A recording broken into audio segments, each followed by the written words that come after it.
बयाज यानी डायरी। तो ये एक डायरी है, गज़लों की डायरी है। चेतना कपूर जी बहुत अच्छा लिखती हैं, बहुत बढ़िया लिखती हैं। तो ये गज़ल उन्होंने मुझे मौका दिया है गाने का, मेरे साथ सुहास सरकार ने गाया है। इस बयाज में 5 गज़लें हैं। अभी ये एक आपके सामने रिलीज़ की गई है, और भी सब रिकॉर्ड होंगी, मैं गाऊंगा, सुहा भी गाएंगी।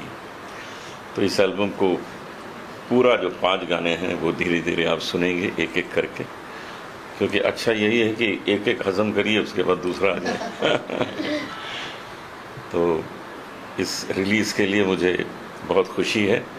रेड रिबन को मैं ख़ास शुक्रिया अदा करना चाहता हूँ, क्योंकि इसके पहले भी रेड रिबन ने हमारी कई गज़लें, भजन रिलीज़ किए हैं।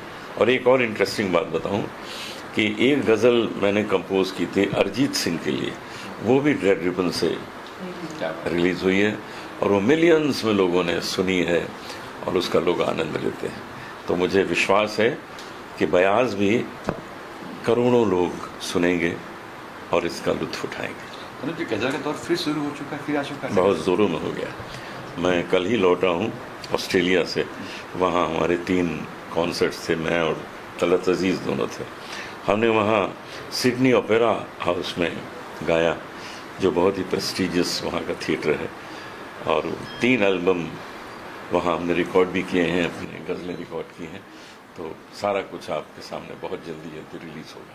सर, मैं सकता दूँ मैं कि फर्स्ट टाइम ओपेरा में की हो, आपकी पहले भी कुछ की? ओपेरा में पहली बार, क्योंकि ओपेरा इतनी इजीली मिलता नहीं है।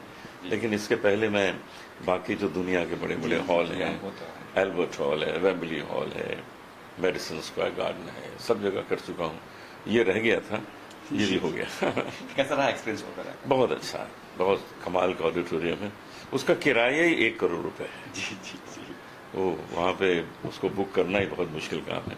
लेकिन वो पहले आर्टिस्ट चेक करते हैं कि किस आर्टिस्ट के लिए लिया जा रहा है, फिर वो अप्रूव करते हैं। हर कोई वहाँ परफॉर्म नहीं कर सकता। तो मुझे बहुत खुशी है कि मुझे तलत अजीज़ को इस योग्य समझा गया और हमने वहाँ परफॉर्म किया। जब बयाज की बात कर दो, 5 गाने में आप साथ होगी सिंग? अभी तो इसकी प्लानिंग की जाएगी, लेकिन पहला तो आपके सामने आ ही रहा है, जिसमें मैं और सुहा सरकार हैं। और लेकिन गाने जितने हैं वो सब चेतना कपूर जी लिखेंगी, ये पक्की बात है। एक लाइन मुझे ठीक से याद, आखिर मेरे ख्याल से सुहा गा देंगी। सुहा जी जी आखिर यस गा लीजिए जी। आखिरश क्या उन्हें जनाब दूं मैं, आखिरश क्या उन्हें जवाब दूं मैं, खुद है जो फूल क्या गुलाब दूं, खुद है जो फूल क्या गुलाब दूं मैं। शुक्रिया। इसमें 5 गाने हैं, 5 गज़लें हैं, और चेतना कपूर जी ने इतना अच्छा लिखा है। और गाने 5 तरीके के हैं। इसके लिरिक्स और इसके सुर, कंपोजिशन सब कुछ अलग है। तो अनूप जी 5 मूड की, मतलब 5 मूड के हैं। अनूप जी जितने गाने गाए वो थोड़े से अलग मूड में हमने बनाए। अच्छा, पहले बता दूं कि मैं ही कंपोज़र हूँ बयाज की, और बाद के जो 3 गाने हैं वो थोड़ा सा क्लासिकल मोड के हैं, और आशा है कि आप सभी को बहुत अच्छा लगेगा। तो रिलीज कितनी, 1 गज़ल हो रही है, 2 हो रही है, 5 साथ में हो रही है, किस तरह क्या प्लानिंग है? जी नहीं, अभी तो पुराने ज़माने में जैसे होता था 5-8 गाने एक साथ तो नहीं हो रहे हैं। अभी एक ही होते हैं, क्योंकि लोग नहीं सुनते। तो और जो म्यूज़िक कंपनी है red ribbon company, Lalita ma'am ji, वो हमें बहुत सपोर्ट किए हैं, और शुरू से लेके मतलब ये थोड़ा सा टाइम लग गया हमारा ये बनने में।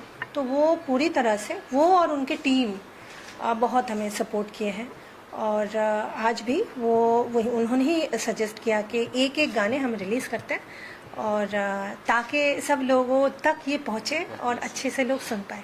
जब पांचों गाने में अनूप जी और आप साथ में हो या सोलो भी है? सोलो भी है, अनूप जी का भी सोलो है, मेरा भी सोलो है। ये पहला गाना है जो डुएट है और रेड रिबन कंपनी से ही हमें बोला गया कि डुएट गाना पहले आप रिलीज करो। एक लाइन हो जाएगा। अभी गाया ना। आखिरश क्या उन्हें जनाब दूं मैं, खुद है जो फूल क्या गुलाब दूं मैं। बहकी बहकी सी बातें करते हैं, उस पे कहते कोई जवाब दूं मैं। आखिरश क्या उन्हें जनाब दूं मैं, खुद है जो फूल क्या गुलाब दूं मैं। सोच इसके पहले बताएंगे क्या क्या अपने कोई गाने आपके आए हैं, बताएंगे पात्र बारे में कुछ?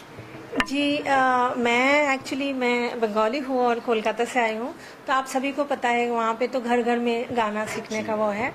और मैं 4 साल की थी तब से गाना सीख रही हूँ। मेरी माँ सारी जगह पे लेके जाती थी तब, आज भी वो है। आज इनफैक्ट मेरे लिए बहुत बड़ा दिन है, मतलब मेरे पास शब्द नहीं है क्योंकि सॉरी मैं इमोशनल होती जा रही हूँ, क्योंकि सारे जगह पे जो है यहाँ पे आने के बाद मैं अकेली जाती हूँ, काम करती हूँ। मैंने कंपोज भी किया, अनूप जी मेरे गाने गाए भी पहले, और भी बहुत सारे आर्टिस्ट मेरे कंपोजिशंस गाते हैं। मैंने फिल्मों में भी गाना गाया, मैंने वेब सीरीज सीरियल्स में भी गाना गाती हूँ। पर आज का दिन इतना स्पेशल है, एक तो अनूप जी के साथ गाना गाया मैंने, और दूसरी जो चीज़ है, पहली बार मेरी माँ ने देखा कि मैं क्या काम करती हूँ यहाँ पे।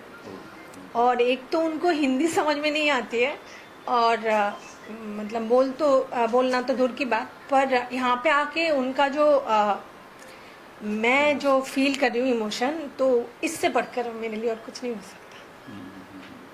ये प्रेरणा स्रोत माई मम्मी से प्रेरणा मिली है गाने की या किस तरह से? जी, मम्मी से। आप मतलब मम्मी नहीं होती तो हम माँ बोलते हैं, माँ नहीं होते तो गाना शायद सीख नहीं पाती, ऐसे जर्नी ऐसे नहीं होती, कुछ अलग ही होती। पर मैं जब से पैदा हुई हूँ, बात करने से पहले से मैं गाना गाती थी। और अजीब सी बात है, एक बहुत ही जिस जगह से मैं हूँ वहाँ पे हिंदी का ऐसा कुछ चलन नहीं है, फिर भी मेरे घर के बगल में एक मस्जिद है, वहाँ पे आज़ान होता था, अभी भी होता है। तो वो आज़ान मेरे लिए मेरा पहला गाना था। मैं चिल्ला के गाती थी, सब लोग हंसते थे, फिर भी मैं टॉयलेट जाती, मैं कहीं पे भी वो आज़ान ही गाती थी। और कोई भी गाना मुझे सुनाई देता था तो मैं वही गाती थी। शब्द गलत हो पर सुर सही होते थे और ताल। उसके बाद मेरी माँ भी देख रही है, मैं बोल रही हूँ तो बाद में पूछेंगी क्या क्या बोला मैंने।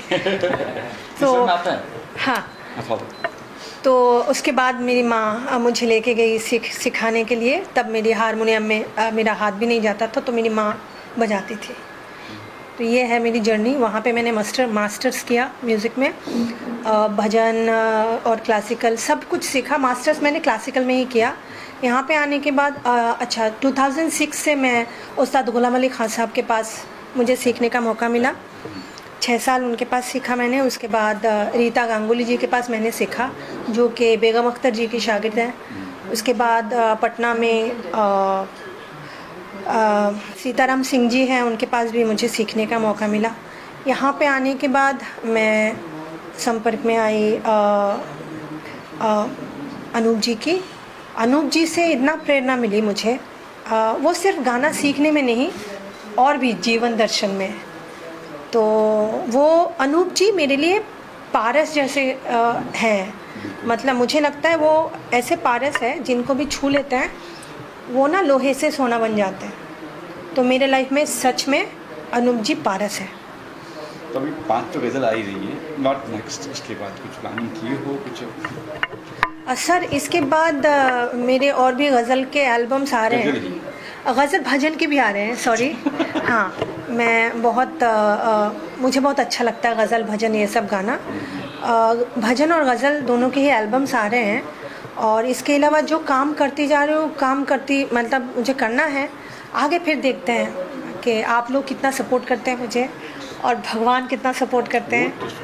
हाँ, हम तो सपोर्ट करेंगे जी, बस। Okay, thank you. Thank ये 5 गज़ल आज के दौर में जहाँ गज़ल लुप्त हो गई है। मैं भी कोलकाता से हूँ। मेरा सफ़र भी, मेरी ज़िस्त का सफ़र भी वहीं से शुरू हुआ, और उसके बाद जो टर्न लेके यूपी में आ गया। यूपी में आने के बाद मैंने महसूस किया कि माँ शारदे की कृपा मेरी कलम पे है, और मैंने सृजन का आनंद उठाना शुरू किया। कुछ समय बाद लखनऊ के शहर की अदबी हवा और नज़ाकत ने मेरी जहन को गज़लों की ओर आकर्षित किया, और उसको फिर मैंने आत्मसात किया। तो कविता, कहानी, स्टोरीज़ के साथ साथ नाजुक जिसे कहते हैं नाजुक गज़ल भी का राब्ता भी मेरे साथ हो गया। और मैं इसके लिए मुझे हमारे उस्तादों ने, जिसमें भूपेंद्र सिंह लखनऊ के उस्ताद हैं, भूपेंद्र सिंह होश सर जी, उन्होंने भी मुझे गाइड किया और मेरे इस हुनर को तराशा। और उसके बाद फिर मेरी मुलाकात सोशल मीडिया से सुहा जी से हुई, और सुहा जी ने जब शफक की डायरी में झांका तो उन्हें लगा कि इन गज़लों में खनक है। उन्होंने सुरों में उन्हें बांधना चाहा, और तुतुल सर जी ने अपने खूबसूरत म्यूज़िक के साथ उसकी झनकार को, उसकी बीट्स को बढ़ा दिया। यहाँ से हमारी मुलाकात, हमारे सफ़र में अनूप जी का साथ मिला, सानिध्य मिला। अनूप जी के बारे में मैं क्या कहूँ, सारी दुनिया ही जानती है, वो गायकी के बादशाह हैं। और उनका ये आशीर्वाद जो उन्होंने मेरी गज़लों को दिया, जो उन्होंने मेरी गज़लों में गाया, उनकी गायकी, उनकी बेहतरीन अंदाज़ गाने का, ये सारी चीज़ें मिला के आज मेरी गज़ल उस खूबसूरत मोड़ पर है जहाँ मुझे सोच के बहुत खुशी हो रही है। और मतलब मैं अनूप जी का भी जितना शुक्रिया अदा करूँ कम है। ये उनकी दरियादिली है कि उन्होंने मेरी गज़लों में अपनी गायकी और मंझी आवाज़, दिलकश अंदाज के साथ में प्राण फूके, जी मेरी गज़लों की रूह को छुआ। और उसके बाद फिर ये रेड रिबन कंपनी के साथ और मीडिया के साथ जब इस सफ़र का संयोजन हुआ, ये सफ़र में सारे लोग मिले, तो मुझे लगता है मेरी गज़लों का सफ़र जो है वो खूबसूरत ही नहीं, तवील भी है, जो एंटरटेनमेंट की दुनिया के मजबूत हाथों में है और मीडिया के सशक्त हाथों में है। मैं सिर्फ गज़ल ही नहीं लिखती हूँ, मैं भजन, गीत, कहानियाँ और भविष्य में स्क्रिप्ट राइटिंग भी करना चाहूँगी। क्या बात है। तो ये है मेरी गज़ल का सफ़र। और इस सफ़र के साथ जो आज महफिल रही, उसके लिए मेरा एक शेर इस महफिल को समर्पित है। इतनी हसीन शाम का तो इल्म ही न था, और ये अनूप जी को भी समर्पित करती हूँ। इतनी हसीन शाम का तो इल्म ही न था, जितना हसीन आपकी सोहबत ने कर दिया, जितना हसीन आपकी सोहबत ने कर दिया। सुपर, क्या बात। जब मुझे एक सवाल था कि अनूप जी कैसे, बीइंग ए प्रोड्यूसर, जब आपको लगा कि मुझे अनूप जी ने हाँ कह दी है गज़ल, जी, तब क्या माइंड में था, क्या रिएक्शन? अरे मैंने कहा ना, ये मेरी ज़िंदगी का इतना खूबसूरत मोड़ है कि मतलब जब समझिए कि जिसको, मेरे पास जो कलम है वो किसी से सीखी हुई नहीं है। मैं सच बताऊं, मेरे को गॉड गिफ्टेड है। मुझे तालीम में उस्तादों ने तराशा ज़रूर है, लेकिन ये बीज जो है ये अंदर से थे, जो मतलब।